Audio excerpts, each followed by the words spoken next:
everyone, and welcome back to Sean Synapse. Alright, let's get right into the trivia question from last week, because I know you're all dying to know the answer. So if you remember, the question was, who's the only defensive player in NFL history to score on his own team, and what team did he play for?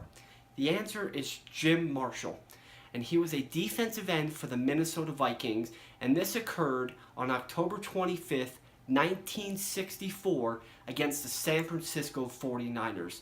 What Jim Marshall does, he picks up a fumble and runs 66 yards the wrong direction and then throws the football into the stands without realizing it, costing his team 2 points. The good news is the Vikings still prevail and win the game against the 49ers 27-22.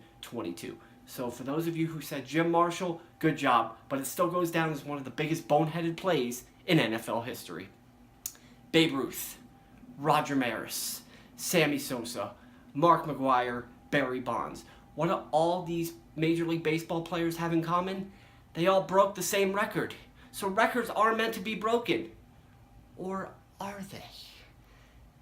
Johnny Vandermeer was a pitcher in the major leagues, and he holds one of the most historic records as a pitcher that'll probably never be tied and never be broken. He made his major league debut in 1937, notably with the Cincinnati Reds. In fact, he spent most of his career with the Cincinnati Reds, but he did end his career in 1951 with the Cleveland Indians. He won the World Series in 1940 as a member of the Cincinnati Reds over the Detroit Tigers. So are you all wondering what historic record he holds? Here it is. He's the only Major League Baseball pitcher in Major League Baseball history to throw 2 consecutive no-hitters in a row. He first did it on June 11th, 1938 against the Boston Braves.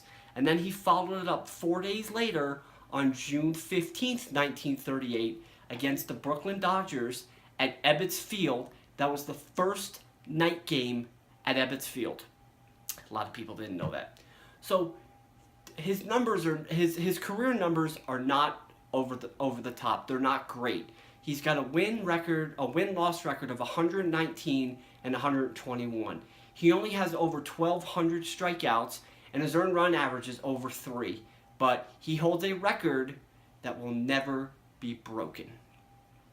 So here's a trivia question for today, and in fact, it's about one of the best records in baseball, or one of the most historic records in baseball that I think will never be broken. And it's Joe DiMaggio's 56-game hitting streak. Amazing. Unbelievable.